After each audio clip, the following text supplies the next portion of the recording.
আজ আমি রান্না করব স্পেশাল কাচ্চি। আসসালামু আলাইকুম, আমাতুল্লাহ কিচেনে সবাইকে স্বাগত। আমি আজকে কাচ্চি রান্না করব। এখানে আমি পেঁয়াজ বেরেস্তা করে নিয়েছি আর আলু ভেজে নিয়েছি। এবার আমি মশলাগুলো নিয়ে নিব। দারচিনি, জৈত্রিক, একটা স্টার আনিস, গোলমরিচ, কিছু শাহি জিরা নিয়ে নিব, এলাচ নিয়ে নিব, কিছু লবঙ্গ নিয়ে নিব। এগুলো আমি পানির মধ্যে দিয়ে পানিটা ফুটতে দেব।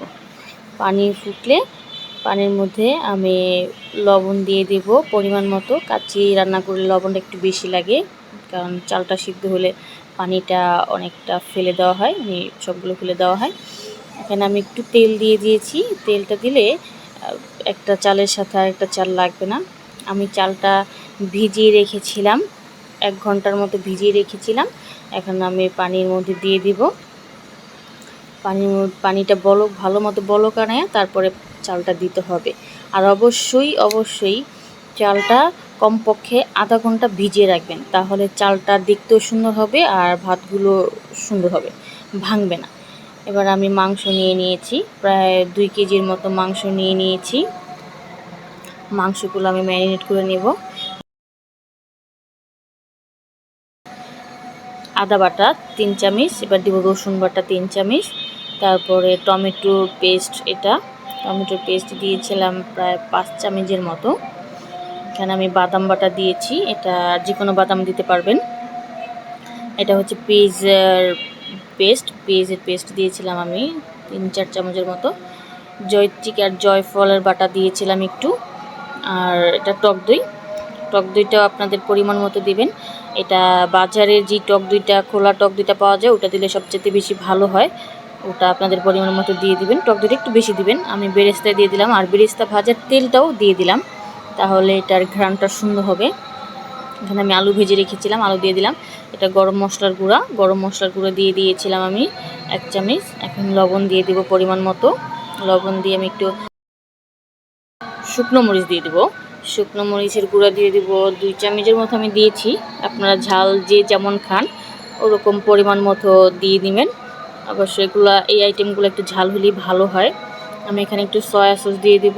আমি 1 চামচ সয়া সস দিয়েছি, এটা ডার্ক ছিল তাই আমি 1 চামচ দিয়েছি। সুন্দর করে ম্যারিনেট করে নিব। এখন আমি গুঁড়া দুধ দিয়ে দেব। আমি কয়েকটা কিশমিশ দিয়েছিলাম, কালো কিশমিশ। গুঁড়া দুধ দিয়ে দেব। গুঁড়া দুধ দিয়ে একটু মেখে নেব।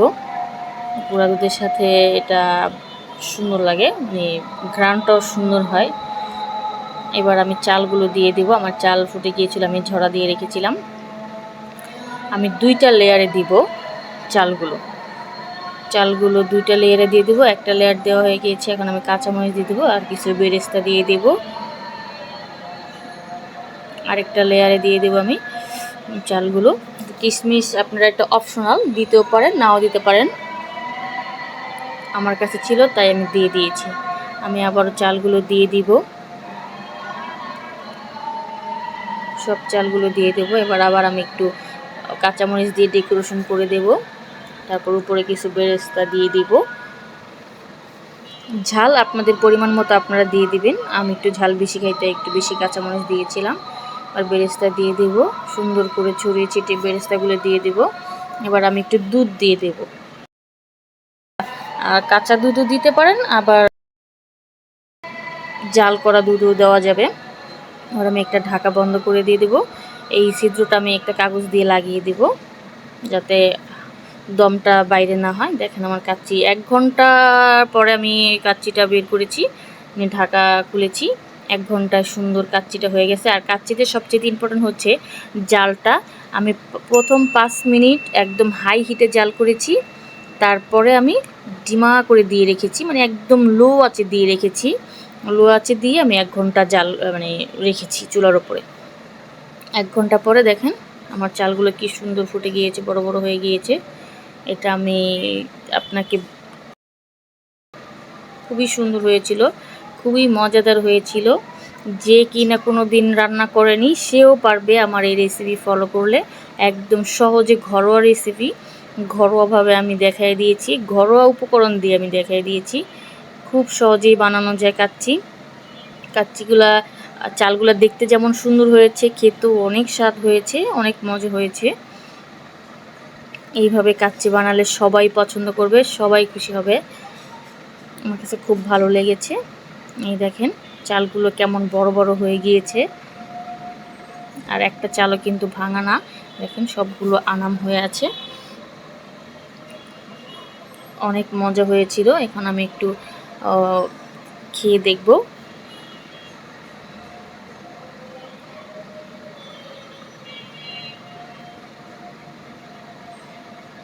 দেখুন আমার কাচ্চি হয়ে গিয়েছে। কাচ্চিগুলো দেখেন মাংসগুলো কি নরম সফট হয়ে গিয়েছে, হাতে চাপ দিলেই ভেঙে যায়। ভিডিওটি দেখার জন্য সবাইকে ধন্যবাদ। আমার চ্যানেলটা অবশ্যই সাবস্ক্রাইব করে রাখবেন, আর পাশে থাকা বেল আইকনটি প্রেস করে দিবেন, যাতে সবার আগে আমি ভিডিও আপলোড করলে আপনারা নোটিফিকেশন পেয়ে যান। এরকম ঘরোয়া রেসিপি, ঘরোয়া উপকরণ দিয়ে শর্টকাট রান্না